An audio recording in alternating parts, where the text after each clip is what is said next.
Assalamualaikum warahmatullahi wabarakatuh. Halo semuanya, kembali lagi sama aku Karsana Bilandra Oktaviani dengan NIM 221080200078. Di sini saya akan melanjutkan dari yang materi satu kemarin sampling, dan sekarang yang materi keduanya yaitu mengenai estimasi parameter. Apa kalian udah tahu apa sih itu estimasi parameter? Yuk kita simak bareng-bareng di video berikut ini. Nah, di materi kali ini nanti kita akan membahas mengenai apa sih estimasi parameter. Yang kedua yaitu mengenai jenis-jenis parameter. Ada 4 jenis estimasi parameter. Yang pertama yaitu estimasi titik. Yang kedua estimasi interval. Yang ketiga estimasi rata-rata. Dan yang keempat yaitu estimasi proporsi. Kalian bingung nggak mengenai ini semua? Yuk coba kita simak dan bahas bersama di slide berikut ini. Yang pertama ini yaitu estimasi parameter. Estimasi parameter atau penaksiran parameter adalah keseluruhan proses menduga suatu parameter pada populasi yang tidak diketahui nilainya dengan menggunakan statistik sampel. Estimasi parameter disebabkan oleh berbagai hal, seperti banyaknya individu dalam populasi pengamatan sehingga penelitian untuk keseluruhan populasinya menjadi tidak ekonomis baik dari tenaga, waktu, dan biaya. Oleh karena itu, penelitian dilakukan dengan pengambilan sampel saja. Syarat pengambilannya yaitu sampel harus dapat mewakili populasi dan sampling dilakukan secara acak. Nah, itu tadi mengenai apa sih estimasi parameter. Untuk materi berikutnya, simak lagi ya. Di sini nanti kita akan membahas mengenai jenis-jenis estimasi parameter. Seperti di awal, aku udah katakan bahwa ada 4 jenis estimasi parameter. Yang pertama kali ini kita akan membahas mengenai estimasi titik. Estimasi sampel yang digunakan untuk menduga parameter populasi harus memenuhi 3 kriteria. Yang pertama yaitu tidak bias. Apabila nilai penduga sama dengan nilai yang diduganya. Yang kedua yaitu mendekati nilai parameter populasi jika ukuran sampel ditingkatkan, di mana sebuah titik estimasi dikatakan konsisten bila nilai statistik sampel cenderung sama dengan parameter populasi, tidak bias jika jumlah sampel terus bertambah. Nah, yang ketiga yaitu efisien, yaitu jika estimasi tersebut memiliki standar error atau varian yang paling kecil dibandingkan estimator tak bias yang lain. Seperti itu ya. Selanjutnya yaitu mengenai penaksiran titik atau point estimation.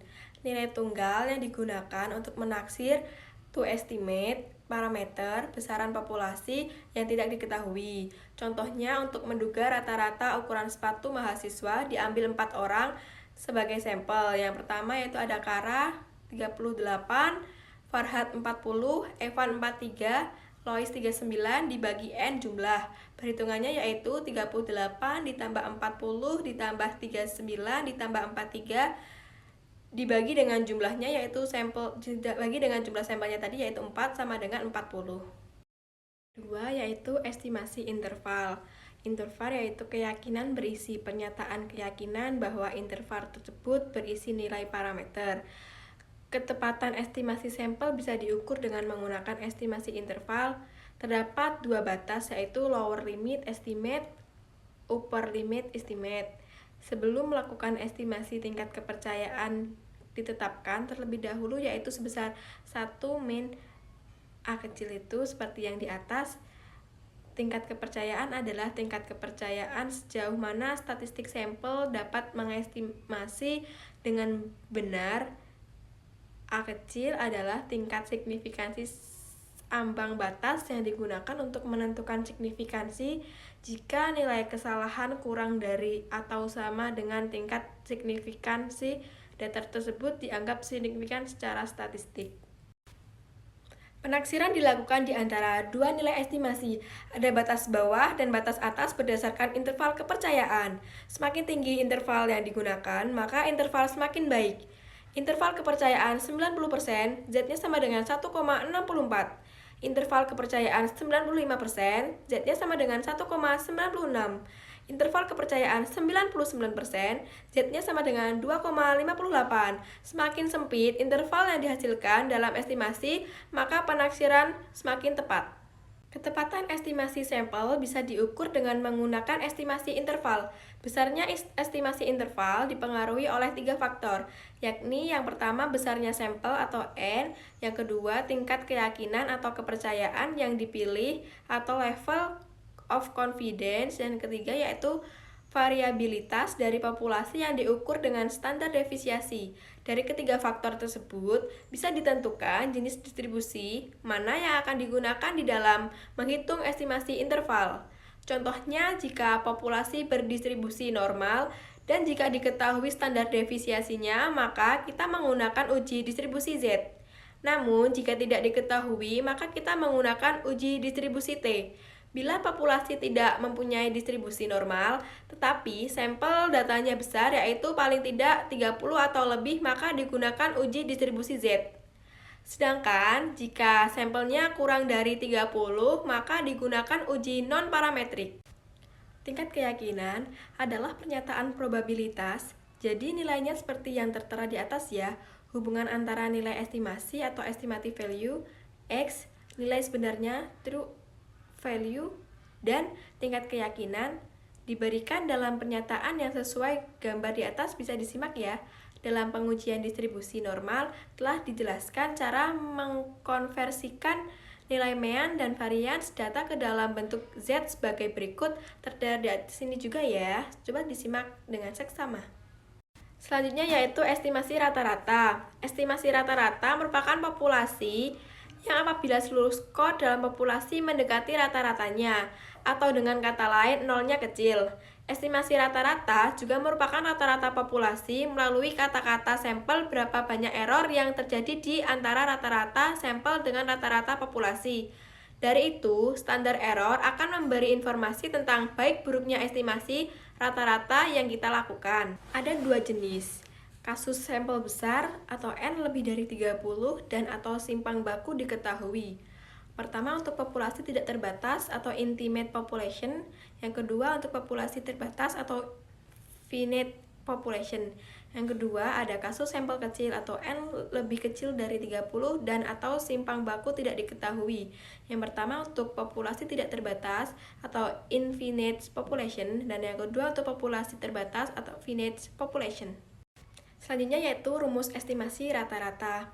Estimasi rata-rata sampel besar N lebih dari 30, simpang bakunya diketahui. Rumusnya seperti tertera di atas, dan estimasi rata-rata sampel besar N lebih dari 30 dan simpang baku tidak diketahui juga rumusnya tertera di atas. Nah, selanjutnya yaitu estimasi rata-rata sampel kecil N kurang dari 30, rumusnya juga seperti yang tertera di atas. Nah, menambahkan faktor korelasi seperti rumus seperti yang tertera juga di atas ya, bisa disimak dengan seksama. Nah, jumlah sampel N per N lebih dari 0,05. Berikut contoh soalnya. Terdapat 400 perusahaan swasta asing di Indonesia. Seorang peneliti menyatakan bahwa dari 80 perusahaan swasta asing di Indonesia yang ia teliti, modal perusahaan swasta asing yang berasal dari penjualan saham di bursa sebesar 900 juta. Standar deviasi modal tersebut sebesar 20 juta.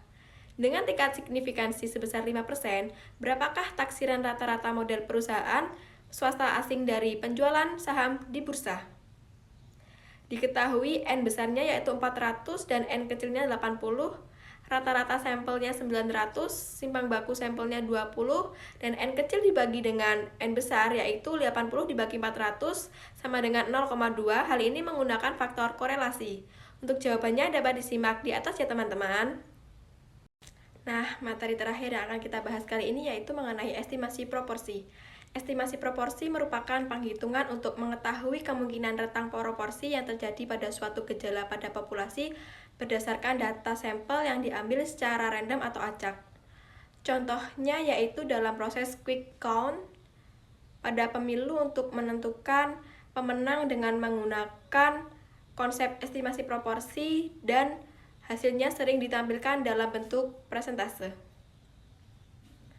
Kata proporsi menunjukkan persentase dari suatu bagian atau unsur dari suatu bagian Proporsi merupakan jumlah bagian tertentu dari suatu kelompok. Rumus estimasi proporsi. Untuk rumus sudah tertera di atas ya. Nah, rumus ini berlaku untuk sampel besar atau N lebih besar sama dengan dari populasi yang tak terbatas atau proporsi terbatas. Untuk contoh soal estimasi proporsi yaitu ada survei terhadap 22 calon pemilihan menunjukkan bahwa 70% akan memilih Jokowi. Buatlah dengan sebesar 99% confident level untuk proporsi calon yang akan memilih Jokowi. Untuk pembahasan dapat dilihat pada gambar di atas yang sudah tertera ya. Silahkan disimak dengan seksama. Terima kasih. Nah, itu tadi materi mengenai estimasi parameter. Sekian presentasi dari saya, kurang lebihnya mohon maaf. Wassalamualaikum warahmatullahi wabarakatuh.